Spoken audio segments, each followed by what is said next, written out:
raamat olevat uks maailma, kuid kuidas isekirjastamine on üks viis avada maailm. Turunduslikult on oluline mõista, kuidas tähendus algab tegudest.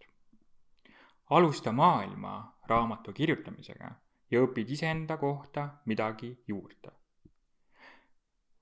Intervjuu raamiks on loengute süsteem, märk, mudel, lugu ja kultuur. Intervjuu keskendub loo ja kultuuri tasandile, ehk kuidas igaühel on võimalus kohe alustada ja panustada oma enda karjääri ja tööellu. Head kuulamist!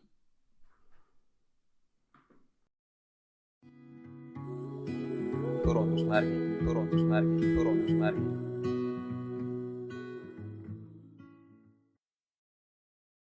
Mina olen Sven ja täna räägin Tarvo Tobiga. Tere! Tere, Sven!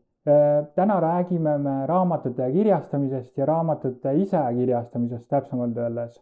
Ja Tarvo on selle spetsialist, võib öelda Eestis, kes siis on pikemat aega tegelenud raamatute ise kirjastamise, õpetamisega Eesti turul. Väljaspool Eesti turgu ka oled teinud seda või sa ei ole veel seda niimoodi suurelt teinud? Jaa, mõned kliendid on olnud erinevatest riikidest Euroopas ja tegelikult ka USA-st, aga need on väga sellised üksikud näited, et peamiselt me tegelikult aitame Eesti autoreid ja kõik baseerub enda kogemusel.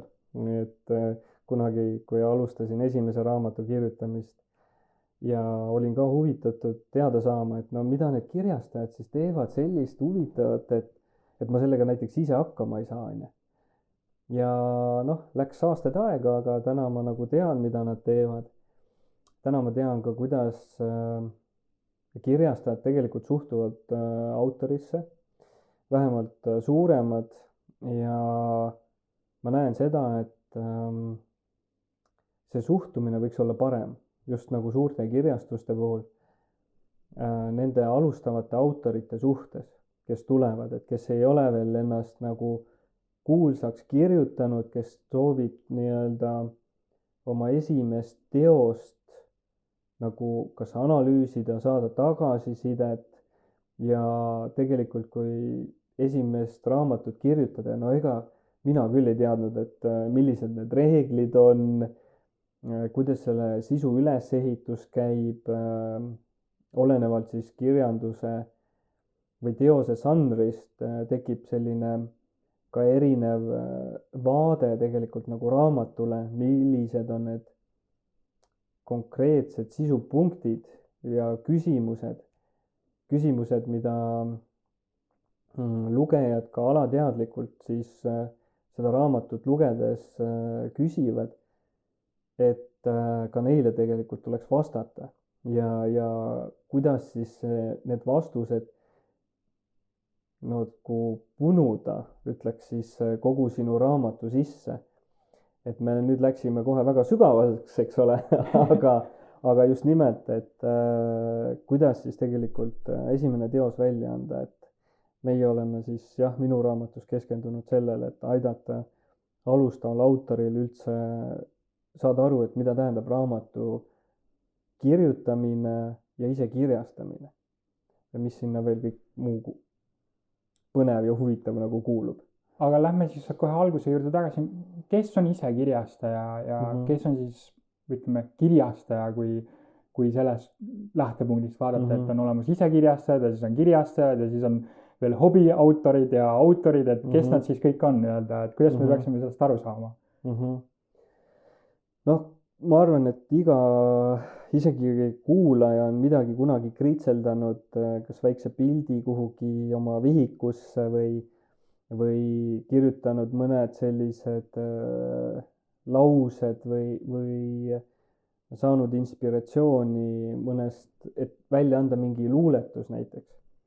Siis nii kui sa selle kriipsukese sinna vihikusse tõmbad, olgu see siis kas pildi näol või teksti näol, siis kohe sa oled tegelikult autor. Ka kui sa kirjutad meili, siis oled tegelikult autor. Kas me sellest mõtleme? Ei mõtle, eks ole.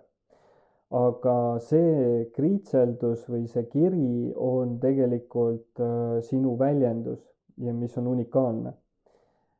Ja nüüd sellele jõustub ka siis kohe kontekstis, vaatasin neid küsimusi, mis sa olid siia ette valmistanud, et ka õiguslik taust või autoriõigus, et mis asi see on, on ju. Nii et nii kui sa selle kriitselduse põhimõtteliselt teed, nii tekib sellest, see on nagu sinu personaalne väljendus ja see on kohe ka autoriõigustega nagu kaitstud.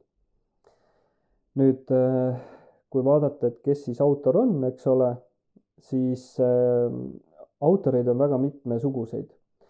Ühed autorid on sellised, kes on üles ehitanud teatud laadi nagu niši, kes siis soovivad aidata oma sihtrühma ja harivad neid. Noh, näiteks nagu see podcast, mis me siin lindistame, siis, ja ma tean, et sul tuleb ka raamat välja, eks ole, siis sina nagu oled pigem see, et sa ühtepidi soovid väljendada küll oma loomingut, aga sa soovid teenindada nagu seda inimesi või mingit konkreetset sihtrühma. Siis teist laadi autorid on see, et kellel ongi tungiv soov lihtsalt ainult nagu väljendada ennast, ehk siis see looming pulbitseb nii tugevalt sees, et sa nagu pead selle välja saama.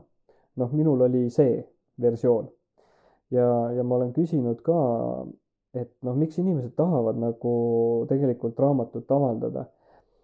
Siis ühtepidi just nimelt, et sa tahad aidata oma sihtrühma, aga teistpidi sa tahad nagu tohutult seda oma loomingut tuua nagu inimeste ette või sa tead, et sinu lugu või sinu see eluteekond on selline, et need, kellel ei ole sinu kogemust, saaksid õppida sinu kogemusest. Ja see, inimesed tahavad seda kirja panna ja mina olin ka see, kes tahtis nagu kirja panna, et ma saaksin teisi inimesi nagu aidata. Ja see on siis nagu sihuke 2 autori suurt klassifikatsiooni, et kui kirvemeetodil nagu pooleks lüüa. Siis kui me räägime nüüd, et sul on näiteks mustand käsikiri valmis, olenemata sellest, et millist motivatsiooniga sa oled oma raamatut loonud, siis isekirjastamine tähendab seda, et sa teed kõiki samu tegevusi, mida ka kirjastajad teevad.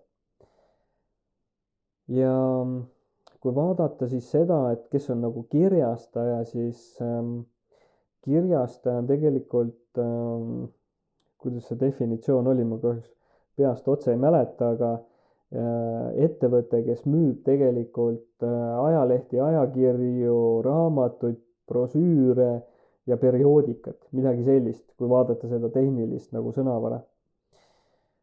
Aga kui ma sisuliselt vaatan, et mida kirjastamine tegelikult nagu minu jaoks tähendas või kui ma vaatasin, et minul ei olnud näiteks üldse kunagi soovi, et ma alustaksin sellise brändi või looming või nagu koolituse ja inimeste harimisega selles vallas.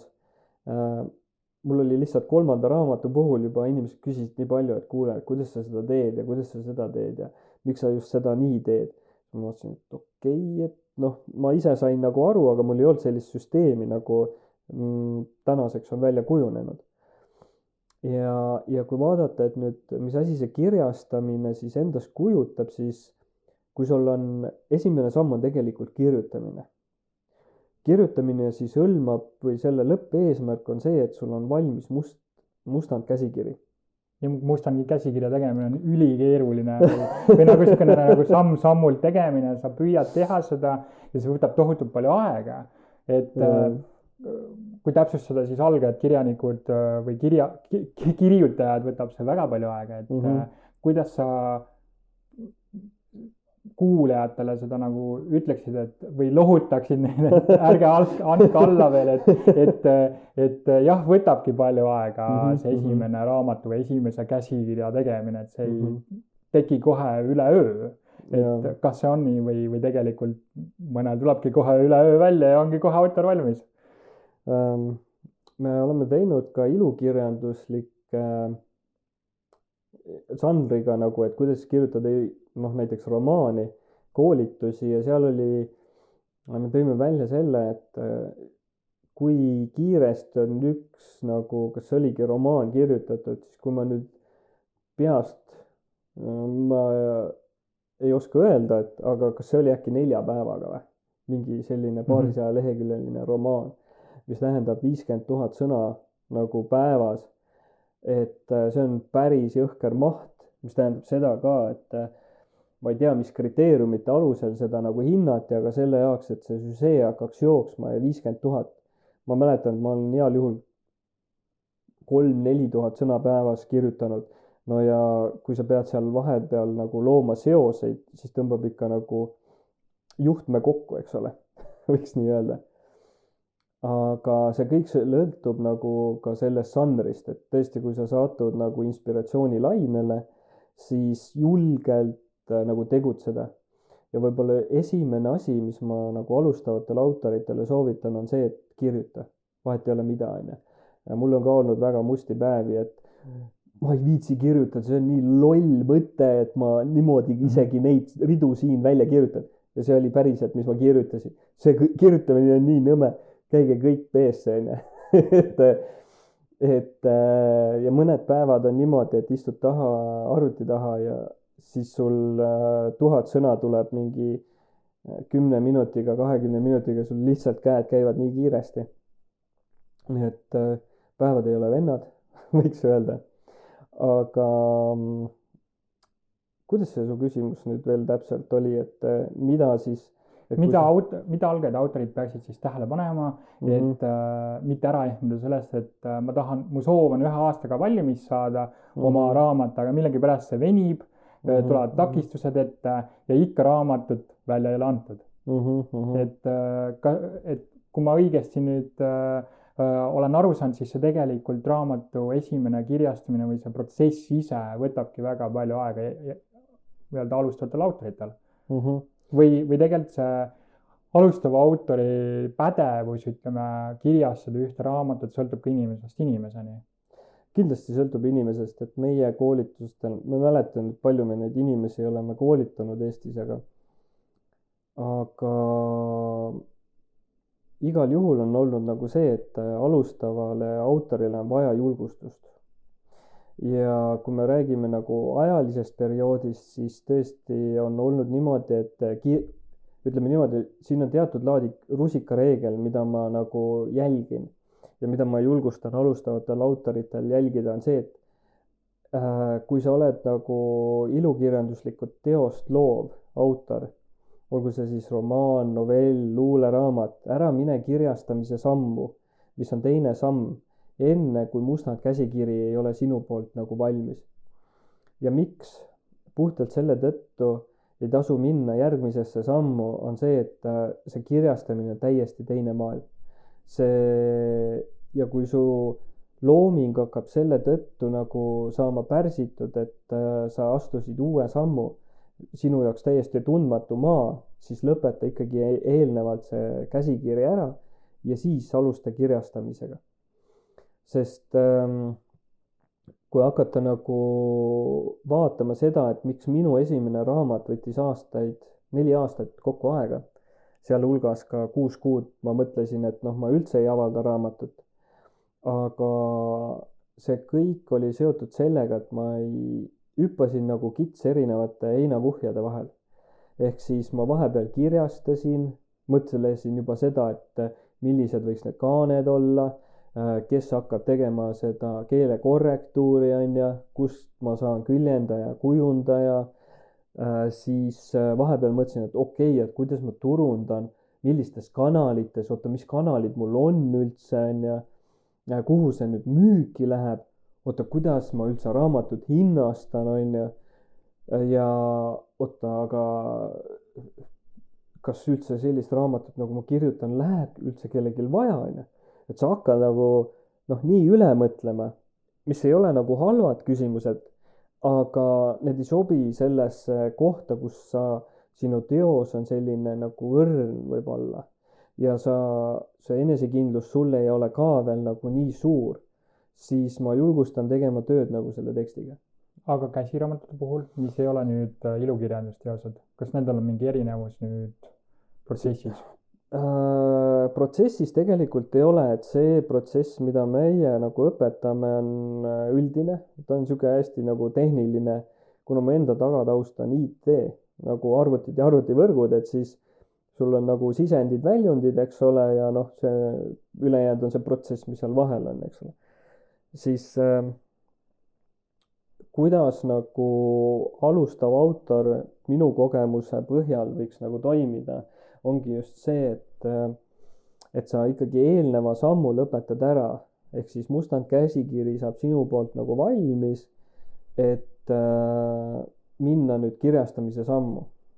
Ja mis mina avastasin, miks mul 4 aastat võttis see aega, oli see, et mul ei olnud mentorit. Tegelikult ei olnud sellist inimest, et kellega ma saaks nagu ka vabalt suhelda, et kuule, et ma olen selles kohas, kuidas see asi lahendada, eks ole. Vahest ma ei osanud isegi nagu probleeme sõnastada, sest ma olin nagu kokku jooksnud, et ma ühtepidi, kui ma selle esimese raamatu kirjutamisega nagu kokku puutusin, siis ma sain aru, et tegelikult ma ei tea mitte midagi raamatu kirjutamisest. Aga mul oli tugev ja tungiv soov end väljendada. Ja see tähendas siis seda, et ma pidin hakkama õppima. Kuidas siis kirjutada raamatut, kuidas ehitada üles seda loogilist süžeed niimoodi, et kõik vajalikud küsimused, mis inimestel on, kuna mina kirjutan käsiraamatuid, siis seal on nagu teatud laadi konkreetsed vastused, mis tuleb inimestele anda selle jaoks, et nad ühest peatükist viia teise. Et see ei ole nagu lihtsalt see, et sa annad neile nagu selle info, vaid tegelikult see on umbes niimoodi, et sa võtad nagu iga uus lugeja on nagu inimene või sõber, kelle sa võtad käe kõrvale ja nüüd sa käid läbi need lood. Aga kui me nagu vaatame veel sellist žanrit nagu akadeemiline kirjandus või õpikud näiteks, et milline erinevus sinu vaates siis või kogemuses on, et akadeemiline kirjandus versus siis käsikirjad või sellised teosed, mis õpetavad, aga samas ei ole nagu õpikud. Minu sõnastuses võib-olla nad on populaarteaduslikud isegi, aga ma saan aru, et seal on veel mingi nüanss, kuidas inimestele midagi vahendada või õpetada, viia nad sinna, kuhu mina kui autor soovin neid viia. Jah, et kui vaadata, võtame kõigepealt nagu käsiraamatu või võtame isegi näiteks ilukirjandusliku teose, siis ilukirjanduslik teos ikkagi kulgeb otsast lõpuni, kus sul on konkreetne süžee, konkreetsed tegelased ja keskendutakse selle tegelaste nagu loole peamiselt. Kui me võtame käsiraamatu, siis käsiraamatu puhul on tegu pigem sellega, et sul on mingi konkreetne teema. Olgu see siis raha, suhted, lapsed, koolis käimine, mis iganes, mis teemad suudetakse nagu välja mõelda. Aga see ei ole enam nagu loopõhine, vaid see on pigem just nimelt selle teemapõhine. Ja siis inimesed, need autorid toovad sisse enda näiteid peamiselt, eks ole, aga ka teiste sama valdkonna autorite näiteid või ekspertide näiteid. Kui me lähme nüüd konkreetselt näiteks õpiku juurde või mingi teatmeteose juurde, siis ütleme, need võiksid vähemalt olla teatud laadi faktipõhised.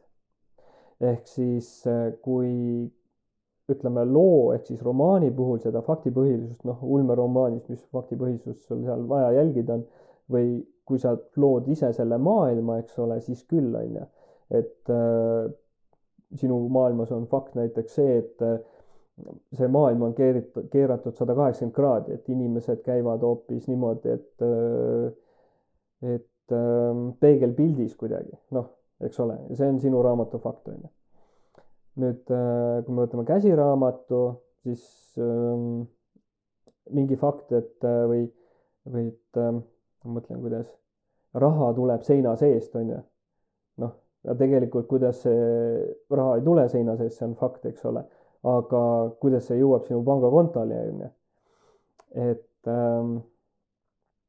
ja kui me vaatame nüüd teadmeteost, siis seal peaks just olema nagu reaalelulised faktid, mis siis annavad edasi konkreetsete protsesside kohta teatud laadi faktipõhist informatsiooni, kus siis ka see, mida selgitatakse, kõlab kokku või on üksühese tähendusega reaalselt toimuva objekti suhtes, olgu see siis mis iganes objekt, või mingi reaalse toimuva protsessi suhtes. Et see alati võiks olla sellise suunitlusega, et see on faktipõhine. Et kui me räägime kivist, siis kivi siin eestlasele on kivi ja teisel pool maailma austraallasele või jaapanlasele on ka kivi, eks ole, et kivi ei ole muna. Noh, et me saame üheselt aru, täpselt. See on nagu peamine point, sest siis me õpime toimima nagu reaalsusega niimoodi, et kõik saavad õigesti sellest asjast aru. Aga nüüd tekib küsimus, et kui me kirjutame või kirjastame lõpuks kommertslikku tüüpi raamatu või siis kommertslikku tüüpi teose, siis tekib kohe küsimus, et kas kommertslikud teosed on kehvemad, ütleme oma kvaliteedilt või sisult, kui ütleme mõni selline klassikaliselt akadeemiline teos, mis peaks siis sisaldama kõiki fakte, ütleme lugu või jutustus selle kohta, kuidas miski käib, samal ajal kui me ütleme, et miski asi on nagu kommertsialiseeritud, siis me nagu eeldame või tekib selline nagu ütleme vale tunnetus isegi sellest, et need raamatud on nagu allpool kui need raamatud, mida me siis ütleme, et need on nagu õppekirjandus või mingi teaduskirjandus isegi, et mina näen nagu mingit seost hoopis niipidi, et me kuskilt peame ju alustama oma selle info-otsinguga, et sinna nii-öelda kõrgemasse sfääri jõuda. Nüüd tekibki küsimus seda, et kuidas sinu kogemuses on olnud minu raamatu puhul või üldse raamatu alustavate autorite puhul, et kui nad hakkavad kommertsraamatuid nii-öelda kirjutama või laia tarbele publikule, et mis need probleemid siis on või need takistused nende ees, millega nad silmitsi seisavad. Kui nüüd mõelda selle peale, et kirjutamine on ainult üks osa sellest protsessist. Mõtlen korra, et kus kohast alustada. Nüüd vast ei ole nagu tegelikult raamatut, või valdkonda maailmas, mis ei oleks nagu kommertstarbeks loodud või eraldi juba kommertstarbeks nagu tehtud, et ka COVID on kommertstarbeks tehtud ja siis ju tekib tõesti see küsimus, et kui teadlane annab välja siis kas raporti tulemuse ja selle põhjal teeb mingi raamatu, siis et kuidas seda nagu sihtrühm vaatab, aga üldjuhul raamatut nagu niisama ka ei kirjutata, et autor ikkagi südames võiks teada või vähemalt ka endale välja kirjutada, et miks ma kirjutan seda. See on esimene küsimus, mida ma inimestel küsin, kui me oleme teinud koolitusi ja kui me teeme mentorlust, sest siis tuleb välja, mis on see tegelik motivatsioon. Ja kui ma ennem rääkisin, et on kahte tüüpi autorid, et on ühed need, kes tahavadki väljendada oma loomingut ja on teised need, kes soovivad avaldada siis konkreetsele sihtrühmale konkreetse sõnumiga raamatu, siis ühte juhib ka rohkem nagu rahaline pool ja teist just nimelt selline enda väljenduslik pool. Et see tõesti kirvemeetodil ma olen löönud selle nagu Eesti turu konteksti arvestades nagu kaheks, sest meid on väga vähe siin, see on 1,3 miljonit või 4 või 5. Aga et kui nüüd ütleme, sul mustand käsikiri on valmis, siis mis sellised nagu peamised probleemid ongi see, et mida järgmiseks. No mis asi see järgmine samm on, vaata. Mina olingi selle tõttu 6 kuud tegelikult ilma, kuidas öelda siis, olingi nagu siuke nõutu. Raamatu käsikiri oli nii-öelda sahtlis, arvutis kuskil suvalises kaustas, mis ma olin peaaegu juba ära unustanud. Ja kui ma leidsin mentori, siis ma sain aru, et okei, et järgmiseks sammuks on tegelikult endale keeletoimetaja leidmine. Ehk siis see, kui sa oled sammus, et kirjastamise esimene samm on just nimelt keeletoimetamine. Kui keeletoimetus on tehtud, siis järgmiseks sammuks on küljendamine ja kujundamine ja peale seda läheb nii-öelda keeletoimetusse või keeletoimetajale korra tagasi, tehakse viimased parandused ja läheb trükki. Ehk siis kirjastamise etapi eesmärk on saada valmis päris füüsiline raamat või vähemalt e-raamat, ehk siis midagi, mida sa saad anda juba laia tarbija jaoks. Just, täpselt. Ja kas siin võib tekkida probleeme? Hulgaliselt. Kindlasti tasub arvestada seda, et esimese raamatu väljaandmise puhul antakse ikkagi või makstakse kooliraha.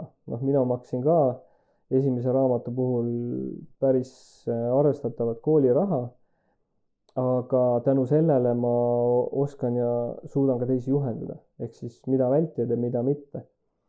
Ja mis oleks võib-olla sellised suuremad nagu asjad, mida tasuks jälgida, on isekirjastamise puhul on see, et sa leiaksid tegelikult sellised inimesed enda raamatuga tegelema, nii keeletoimetajad, küljendajad, kujundajad, trükikojad, kellega sul nagu on hea klapp. Sest kui on hea klapp, siis kõik asjad nagu tunduvad sujuvad, siuke nagu ei ole probleemi, teeme selle ära, see muudatus okei on ja jah, teeme ära. Ja muidugi on hea see, et ikkagi mingite lepingute ja kokkulepete alusel käib see kõik on ja, aga et seal ei ole sellist, et 2 korda teeme sulle keeletoimetust ainult on ja, et ühe riisumise, teise riisumise ja siis me ei tee enam on ja.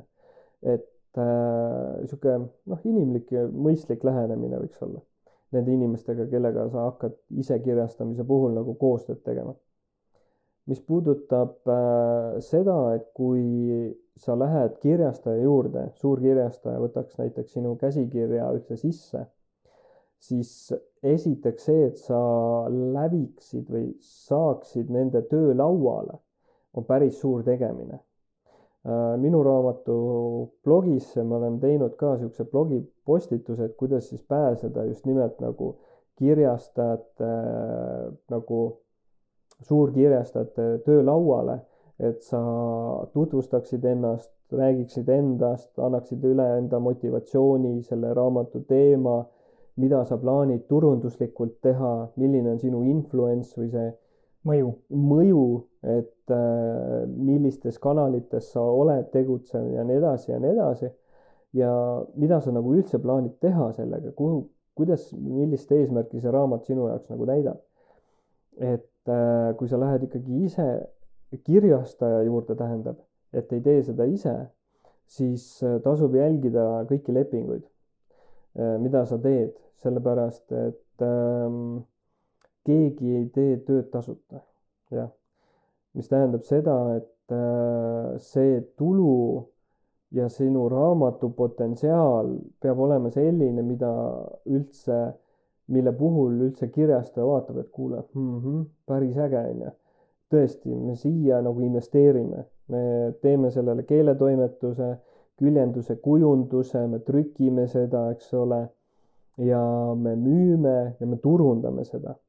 Need on kõik reaalsed tööd, seal taga ühe raamatuga võib tegeleda terve meeskond. Samas sa võid ka üksi selle nagu projektijuhina nagu ära teha, eks ole, kui sul on vastavad teadmised. Siis kui tegelevad teised inimesed, siis see maksab. Nende töötund maksab.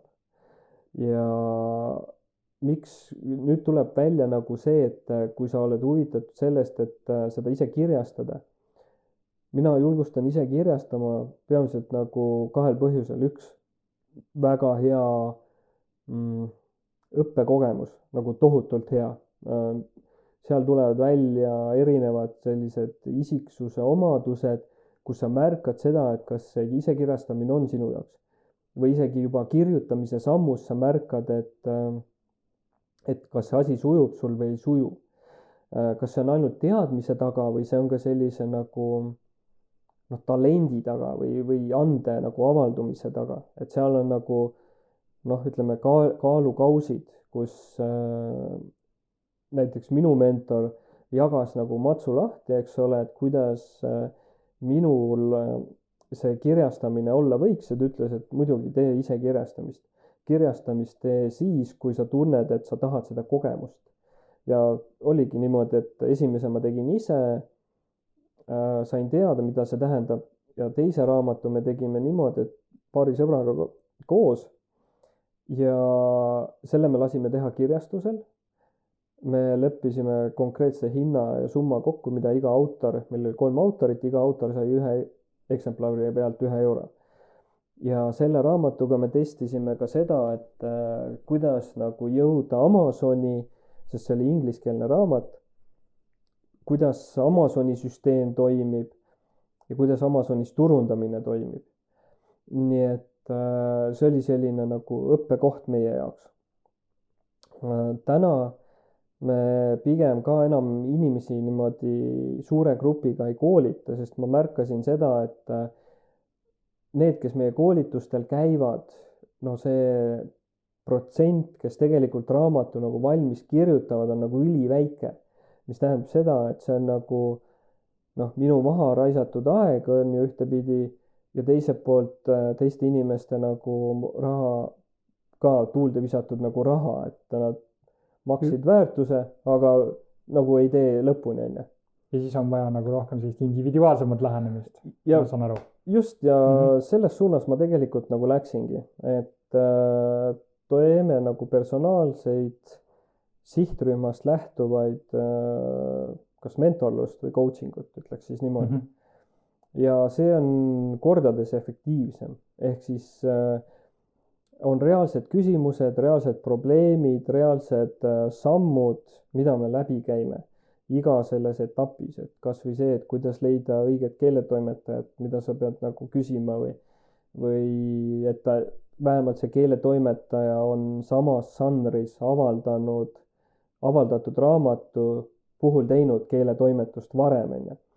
Et olgu see siis ulmeromaan või mingi tehniline tekst, eks ole, et ta on seda teinud reaalselt, et tal on kogemus, et ta ei hakka nullist nagu leiutama, sest see, kes leiutab nullist, selle puhul, kui on näiteks kokku lepitud tunnitasu, on ju, siis sa maksad talle kinni ka tema õppimise. Aga tegelikult sa tahad ju saada valmis mustand käsikirja, on ju. Et seal tekib kontrast nagu. Siis tekibki algel kirjutajal või kirjastajal kohe probleem, aga mul ei ole raha. Mul ei ole üldse ressursse näiteks, et minna ja siis publitseerida iseenda, ütleme e-raamat või trükiversioon ja siis ma pean veel koostööd tegema veel teiste inimestega ka, kellel on, nagu sa ise mainisid juba, iga protsessi tükk maksab midagi, keegi teeb nii-öelda tasuta tööd. Kuidas siis seda probleemi lahendada, et jõuda ikkagi oma selle väikese või siis ütleme suure sihtgrupini isekirjastamise teel, et kuidas sellist nagu, ütleme, sellist sammu teha ilma selleta, et ma võib-olla kuulutan kohe, ütleme, mingi X suuruse summa ära selleks, et üldse seda protsessi alustada? See on nagu hästi hea küsimus ja võib-olla ma annan sellise enda ja oma klientide pealt leitud keskmise, et kui sinu käsikirja suurus on kuskil 200 lehekülge ja sa plaanid teha mustvalge sisuga, pehmete kaantega raamatu, kus sa üritad trükkida ka sihuke nagu paarsada eksemplari, siis see jääb kuhugi 2000 euro kanti. Et see on sihuke nagu orientiir või sihuke kiviga visata märklaud mulle olnud ja mida ma olen ka klientidele nagu julgustanud, et see on sihuke summa, mis on nagu okei summa, nagu sellise 200 leheküljelise raamatu puhul nagu. ja iga etapp maksab, see on nagu kindel. Samas mul on olnud ka niimoodi, et ma olen saanud ka 50 euroga raamatu keeletoimetuse tehtud, noh, see oli luuleraamatul, aga ikkagi on ju, et öeldakse, ma ei mäleta, kes seda ütles, aga sa oled 3 inimese kaugusel sellest, kes saab sind nagu aidata. Et kui sinu Facebookis paned postituse, et kuule, ma plaanin teha sellist asja, kas sa saad mulle soovitada mõnda inimest, siis noh, tõenäoliselt igalühel on ikkagi selline sõprusringkond, kes toob välja vähemalt 1-2 nime, eks ole, kus sa saad edasi minna, kes saavad sind aidata. Kas sinu kogemusest või nagu klientide kogemusest on tulnud sellist asja välja, et tehakse kokkulepe, ütleme lepingupõhine, et me maksame või teeme selle tulu nii-öelda jagunemise siis, kui see projekt on nii-öelda nagu lehtud, läbi viidud ja siis selle põhjal näiteks saab keegi mingi protsendi jaotumise. Et kas selliseid nagu koostöövorme on ka sinu kogemuses olnud või tegelikult neid on ikkagi väga vähe, et tehakse nagu mingi kindlale summale mingi kokkulepe ja siis ongi kõik? See on nagu hea küsimus, sest mul oli endal alguses samamoodi küsimuseks, et kas me saame, et kas ma pean raha kohe välja käima või võin ka hiljem. Aga vaadates Eesti turgu, seda väiksust ja samas kellel ei läheks kohe raha vaja, on ju. et see seab nagu piirid paika, et ikkagi leib leiva vastu, et seda tuleviku tulu, eeldatavat tulu ei jää keegi ootama. Ehk siis ikkagi soovitakse kohe kätte saada ja lepitakse kokku konkreetse kas tunnitasu põhiselt lähenemine või siis tükitöö hind. Nii et ja siin on väga erinevad lähenemised, et kui sa teed näiteks keeletoimetust, on ju, või palkad keeletoimetaja, siis tema võtab tähemärkide arvu põhiselt, on ju, mis ongi seotud sinu käsikirja pikkusega. Kui sa otsid keele või seda küljendajat või kujundajat, siis sul on tükitöö põhimõtteliselt.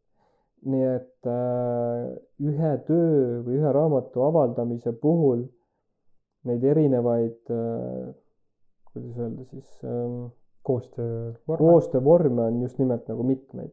Just. Ja alati mina ütleks ka seda, et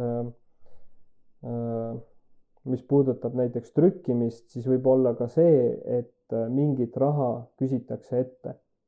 No näiteks ka meie võtame, et kui me aitame raamatut kirjastada ja me teame, et me teeme selle töö otsast lõpuni või me teeme keeletoimetuse näiteks otsast lõpuni, siis me küsime ka alati ettemaksu, et ei juhtuks seda, et on juba kokku nii-öelda suusõnaline kokkulepe, et jah, me teeme, on ju, me saame käsikirja kätte, keeletoimetaja on palgatud ja ta teeb juba tööd ja siis hüppab inimene alt ära. Et siis vähemalt mingi protsendi me küsime ette selle jaoks, et kui peaks juhtuma, et tõesti midagi juhtub autori nagu kas meelelaadis, et see ei sobi näiteks. Ka mul endal on olnud niimoodi, et me ei avalda tegelikult seda raamatut ja see seisabki mul siiamaani, mitu sellist raamatut. Ja et elu nagu teeb oma korrektuure ja et see kirjastamise protsess, mis puudutab nüüd aega, siis minul esimene raamat võttis aega kogu niimoodi, et otsast lõpuni, et ta oleks mul füüsiliselt käes 4 aastat. Noh, aga seal pool sellest oli vähemalt õppimist, on ju. Teine pool oli siis seda, et kuidas see füüsiliselt valmis teha. Ja kuidas see sisu luua õigesti üles ehitatult ja et see füüsiliselt ka valmis saaks. Nii et kui alguses läheb 1-2 aastat aega sellega, siis see on ka okei. Aga kui sa võtad ikkagi fookusesse, siis näiteks meie oleme aidanud ja kui sul on käsikiri valmis, siis tegelikult tehniliselt seda üles ja valmis teha ei ole raske. Et olenevalt käsikirja suurusest, siis on 3-6 kuud on käsiraamatuga näiteks meie näite põhjal. ja see ei hõlma siis ainult keeletoimetust, vaid see hõlmaks juba siis keeletoimetust, küljendamine, kujundamine, väljastus, ülevaatus ja trükkimine. Ehk siis need on peamised sammud ka, mis on siis kirjastamise sammu all. Ja ma mäletan seda, et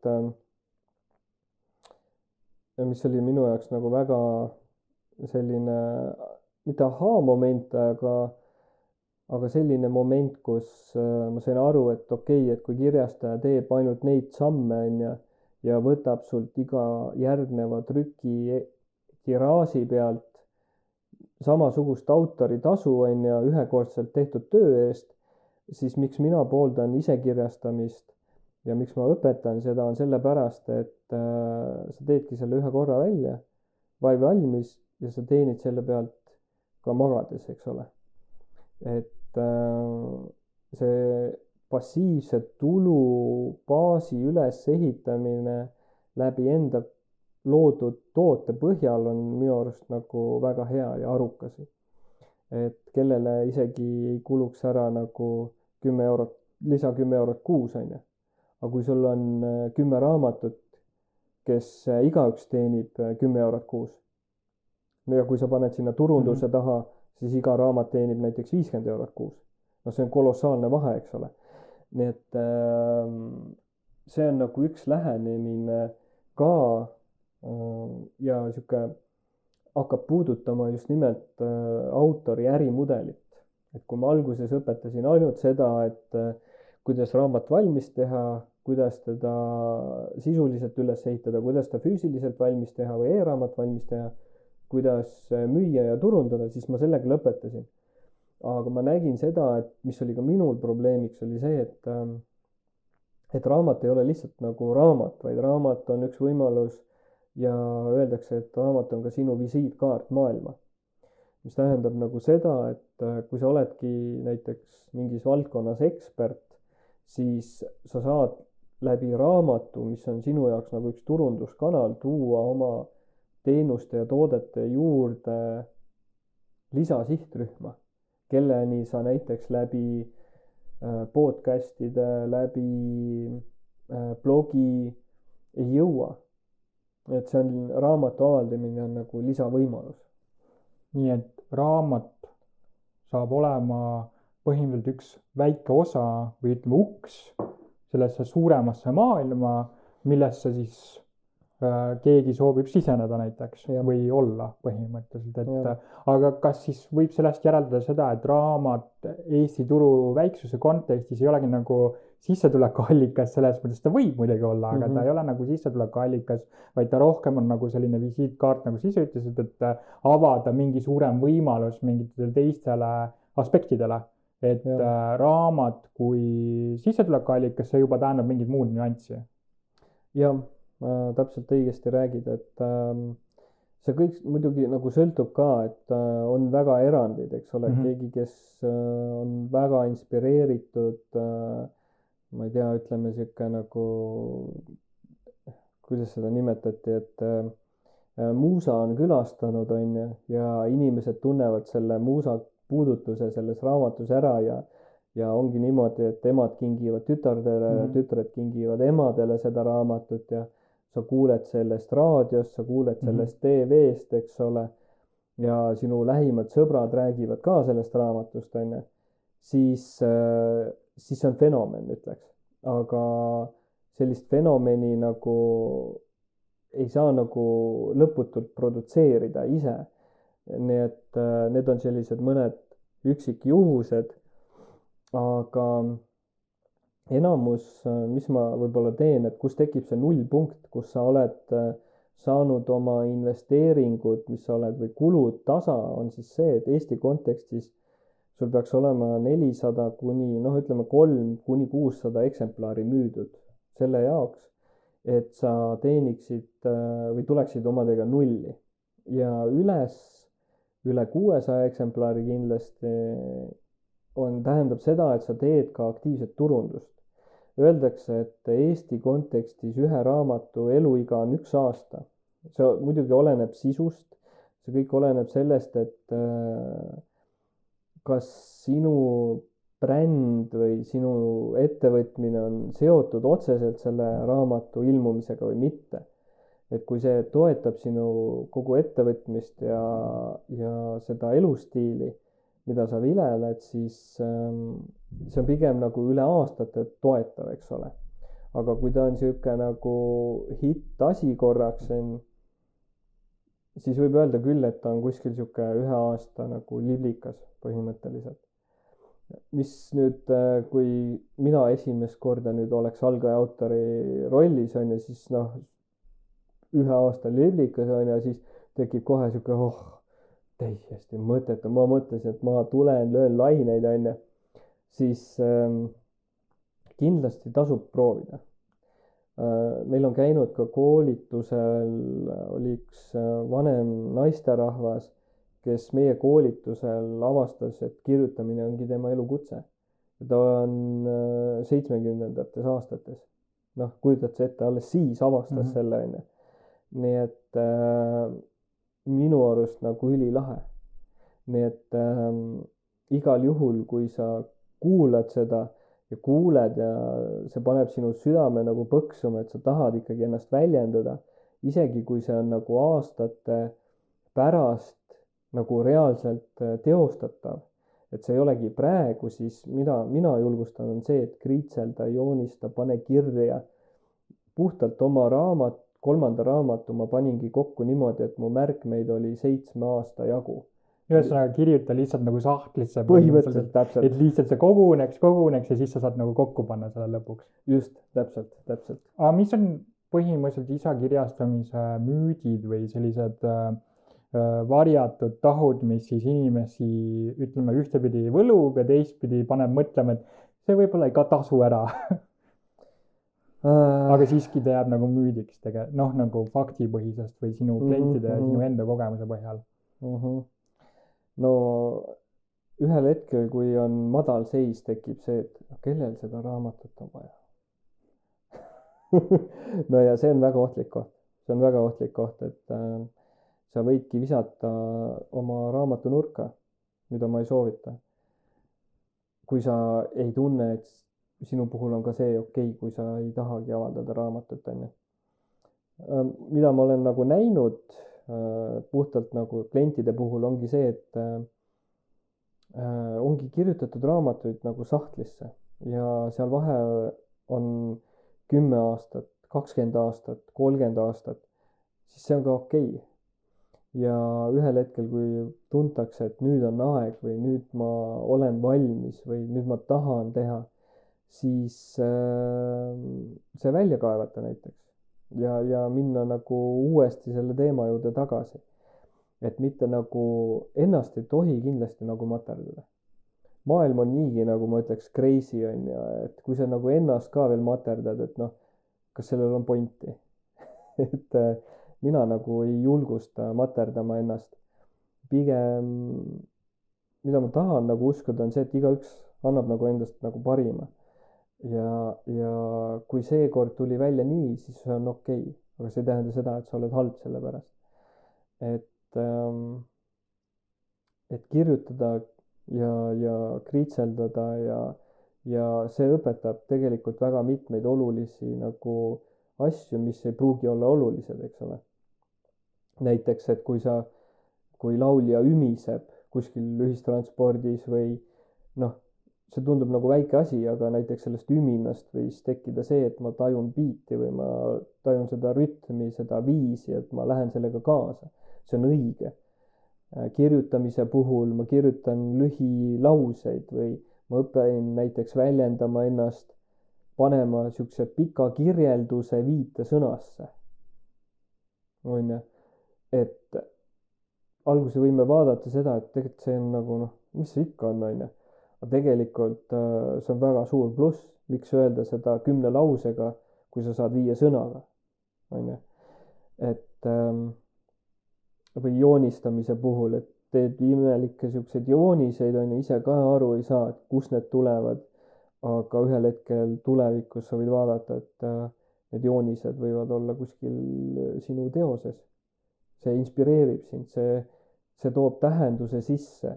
Seal võib olla mingit kannatust, mingist probleemidest läbiminemist, võitmist, et ja see omab kõike tähendust. Ja kui sa selle teose, selle raamatu lõpuks kätte saad, võtad kätte, siis võib ka pisar silma tulla, sellepärast et see on nii südamelähedane, see on sinuga nagu nii kokku kõlav, et see liigutab pisarateni.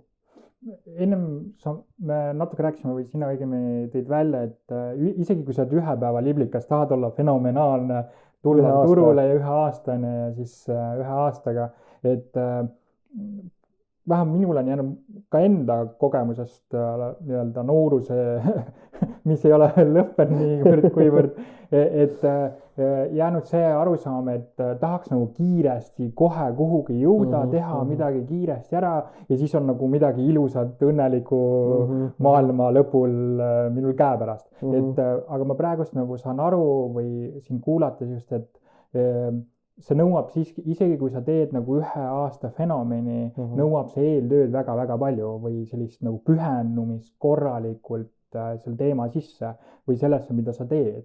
Sest vastasel juhul sul ei ole lihtsalt võimalik seda protsessi teha tegelikult avalikuks või nagu publitseerida, ütleme raamatute puhul. Või tegelikult seal võib olla see nüanss, et ma teen, tulen ja siis olengi fenomen. Võib ka nii olla, just nimelt nagu. See kõik sõltub tavaliselt sellest, et milline on su enda nägemus raamatust, sinust endast. Mida ma julgen öelda neile, kes kirjutavad näiteks käsiraamatut, sinu minapult kindlasti muutub selle aja jooksul. See on niisugune asi, mida ma olen nagu märganud.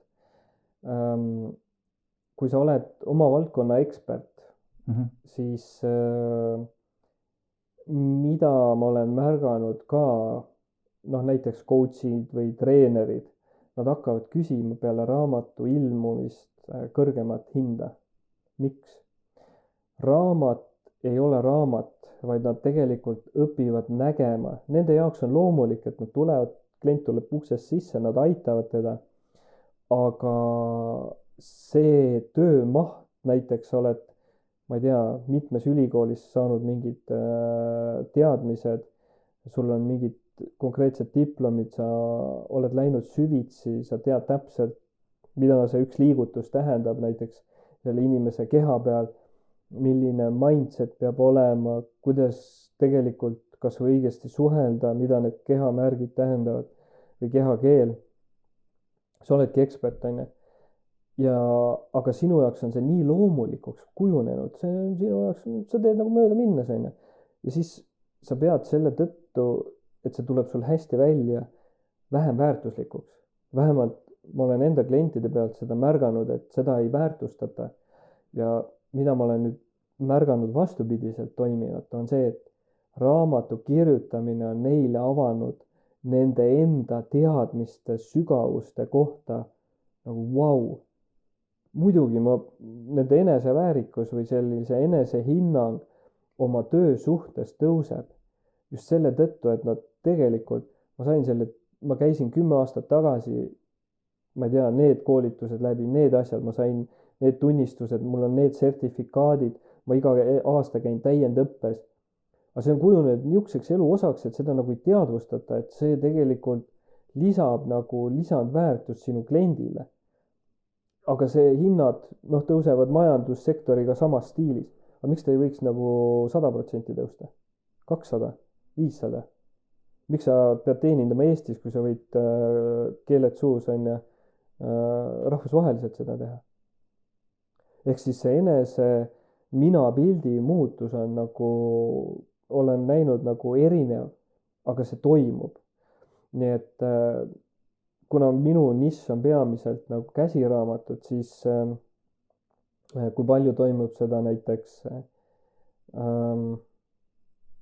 ilukirjandusliku raamatu või žanri puhul, siis see toimub ka, aga seal on teatud nagu teistsugused oskused, mida nagu nähakse ja mida ma ka alati oma klientide puhul toon nagu välja, on nende nagu teatud laadi tugevused, mis aitavad neid edasi ja näiteks ka isekirjastamise puhul, et ma kohe nagu näen ära, et kas sellel inimesel on nagu sellist potentsiaali, et seda teha ise või siis on see, et ta leiaks endale kirjastaja. ja mis puudutab nagu seda, et fenomeni teemat, siis tõesti ongi see, et kas sa teed ise selle kõik otsast lõpuni või sul on ikkagi ise nagu kirjastaja, kes loob sinust selle nagu fenomeni. Nii et siin on viise nagu erinevaid, ütleks. Aga kui inimene nüüd selle kogemuse läbi teeb, kirjutab raamatu, tal tekib minapildis või üldse selle kogemuse raames iseenda suhtes mingi muudatus, siis kui nüüd tulla tagasi selle eksperdi staatuse või sellise asja juurde, et kas siis turundus või see brändingu nii-öelda see komplekt, mis siis milles on siis see raamat ainult üks osa, võiks öelda, et kas sina ise oled enda elu puhul nagu nii-öelda raamatu kogemuse puhul või siis oma klientide puhul märganud mingit sellist aspekti, et nende äritegevus või ütleme selline professionaalne elu on muutunud märksa teistsugusemaks või ütleme positiivsemaks näiteks isegi, kui ennem oli? Minul üheks mentoriks kunagi aastaid tagasi oli ka Krista Teearu. Ja tema aitas mul just nagu sellist ärisuunda ja ettevõtlust ja äritegevust nagu avada. Et ma ise olen pigem IT taustaga või arvutite taustaga. Aga tema arendas siis minu oskusi nagu ettevõtluse kohta, ütleks. Ja siis kuna me raamatute teemadel rääkisime, siis tema ütles ka, et raamatute puhul Eestis ta hakkas normaalselt sissetulekut teenima alates 30. nagu raamatust. Aga see ei tähenda seda, et sa oled mingi 30 suvalist raamatut kirjutanud, vaid ikkagi väga niši nagu suunas ja sa toodad võib-olla on vale sõna, aga sa lood neile täiendvõimalusi selle kohta, kus sina oled ekspert nagu edasi anda oma teadmisi. Ja nüüd põhimõtteliselt me natukene hakkame puudutama juba ka autori ärimudelit, mis on põhimõtteliselt viimane samm. Et kui kõigepealt on mustand käsikiri valmis, sul on kirjutatud, kirjastamine tähendab seda, et sul on valmis füüsiline raamat. Nüüd hakatakse seda müüma. Ehk siis sa lood selle võrgustiku, et kui sa hakkad turundama, siis inimesed saavad tulla sinu kodulehele või kuhugi sa suunad, kus nad saavad selle nagu reaalselt osta. Ja peale turundamist tuleb autori ärimudel ja siin hakkavad toimima nagu sinu teiste toodete ja teenuste nagu ristkasutamine põhimõtteliselt. Nii et kui vaadata seda, et või vastata sinu küsimusele, et kas on sellist nagu head efekti, kus raamat on loonud selle inimese elus nagu fenomeni, siis ma saaks öelda, et Krista Teearu on kindlasti üks. Tegelikult saaks ka Jaak Raasoore kohta öelda, eks ole. Tema puhul on nagu huvitav fenomen olnud ka see, et tal on siis rikkaks saamise õpik, eks ole. Et sul on esimene versioon, sul on teine versioon, sul on kolmas versioon, sul on neljas versioon, ja sul on mitu trükitiraaži. Minu arust on see ju super. Suhteliselt sama, kui sa oled selle inimese nagu fännklubis, eks ole, või sa pead lugu sellest, et mida ta teeb, kuidas ta teeb ja see on sulle olnud väärtuslik. Muidugi sa ostad esimese versiooni, teise versiooni, kolmanda versiooni, neljanda, sest sa tahad ka õppida, sa tahad areneda ja miks mitte isegi nagu paremaks saada selles valdkonnas. Aga see on ju super, kui sa vaatad seda autori perspektiivist. Sa lõid ühe raamatu ja sa müüd seda sama ühte raamatut müüd ühele inimesele 4 korda või 5 korda. Super ju. On küll, jah. Aga ennem kui täiesti nagu intervjuuga lõpule jõuda, siis minu suurim küsimus kuulajatele suunatult on see, et mida sina soovitaksid algajal kirjanikul või siis algajal inimesel, kes soovib tulla nüüd näiteks ülikoolist ja öelda, mina tahan kirjutada nüüd raamatut sellel teemal, siis mida sina soovitaksid teha esimese sammuna? Kohe, kui tal see mõte tuleb, et vot nüüd ma tahan kirjutama hakata raamatut. Hakatagi kirjutama nagu päriselt, et isegi kui sealt tuleb alguses aiateibed, see on täiesti okei. Oma 3. raamatu puhul ma sain alles aru, et milline on minu stiil. Nii et sinna selle oma stiili tunnetuseni nagu jõudmine võtab aega. Aga sa ei jõua sinna enne, kui sa ei ole kirjutanud. Kes see kuulus autor on? Steven, mis ta nüüd, mul tuleb perenimi praegu ette, aga tema on kirjutanud raamatu kirjutamisest. Ja seal ta ütles ka, et mis on see, et kui sa tahad nagu, see oli eriti hea, et kui sa tahad hästi kirjutada, loe selle raamatu žanrist teoseid, mille kohta sa hakkad nagu kirjutama, ehk siis ongi nagu infot, on ju. Aga kui sa oled juba ekspert või kui isegi ei ole ekspert, sa tuled ülikooli pingist, on ju, aga sul on nagu tohutult osadel inimestel, ma arvan, et kõigil meil on sõprusringkonnas üks inimene, ta oskab niimoodi, ma ei tea, sellest pastakast ka rääkida sulle, et või selle Eskimole müüa selle jäätise maha, on ju, et osadel on selline anne ja kui sa tahad seda nagu väljendada ja kirjutamine on sinu jaoks, siis lihtsalt hakatagi neid lugusid kirja panema, seda lihtsalt nagu tegema, sellepärast et see loob tegelikult baasi. See eneseväljendus, sõnade kasutus, mina olen veetnud tunde ja tunde defineerimaks, mida üks või teine sõna üldse tähendab, millist protsessi osa üks või teine sõna kirjeldab. Ma olen 100 sõnu niimoodi tõlkinud või endast nagu läbi lasknud. Ja ühe sõnaga tegelemine võttis tavaliselt 15 minutit keskeltläbi aega. Kui sa korrutad selle mingi 300-ga, 400-ga, 500-ga, siis me õpime tegelikult tundma seda maailma, kuhu me oleme sündinud. Ja see on ju äge, kui sa nagu ühtepidi seda õpid ja õpetad teistele ka oma raamatu kaudu mingit elutarkust või oma andeid nagu väljendama. Minu arust see on nagu super. Et mina julgustan kirjutama. Ja kui tekib näiteks probleem mõne, mitte nüüd selle protsessi käigus sellega, et mis mingi protsess on, vaid tekib selline emotsionaalne seisund, et ma tahaks nüüd ikkagi see raamatu edasi saada, aga võt nüüd on ma sellest nurgas ja ma ei suuda, plokk on peal ja mida ma nüüd teen, tahaks nagu edasi minna, aga samas ei tea. Need, kes oskavad, vabanevad sellest probleemist. Ja kes ei oska, siis need nagu on mingi aeg eemal.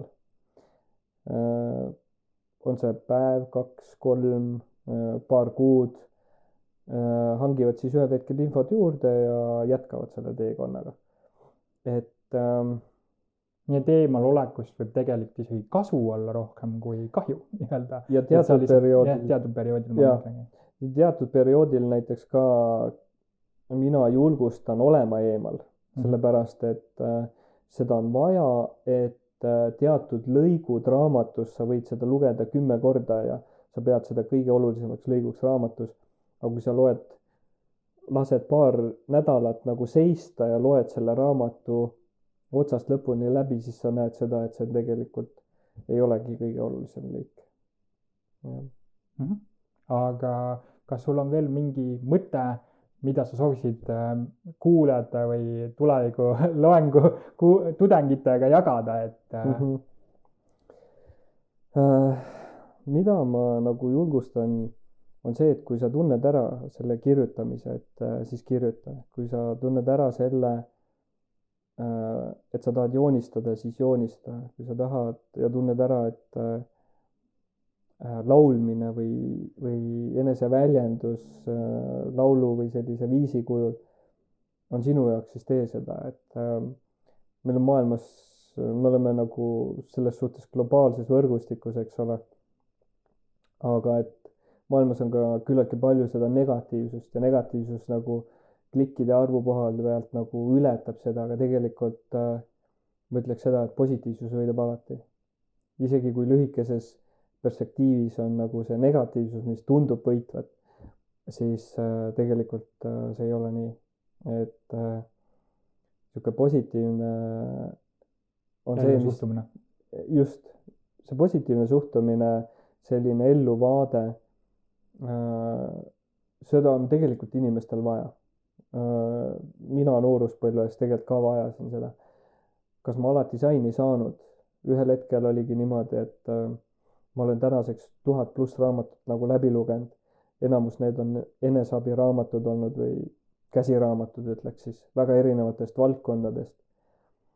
Ja mul ei olnud nagu sellist pikka aega kedagi, kes saaks nagu öelda, et kuule, et näed, siin on probleemidele lahendused, on ju. Ma otsisin neid ise, ma otsisin neid raamatutest. Ja see on ka üks põhjus, miks ma nagu nii tohutut lugu pean tegelikult raamatutest, sest need 200 lehekülge kellegi kogemust võib olla 20-30 aastat, tema komistamisi, tema ütleme niimoodi, kuidas öelda siis, kukkumisi, tema võite, tema arusaamisi, õnnestumisi, ebaõnnestumisi kirjeldav. Ja sa saad selle 200 lehekülje pealt kätte, selle 30 aastat kogemust, eks ole. Ja ma arvan, et sellest lugupidamine on nagu super. Nii et selles suhtes jah. Aitäh sulle väikse intervjuu eest. Aitäh sulle. Aitäh kuulajatele.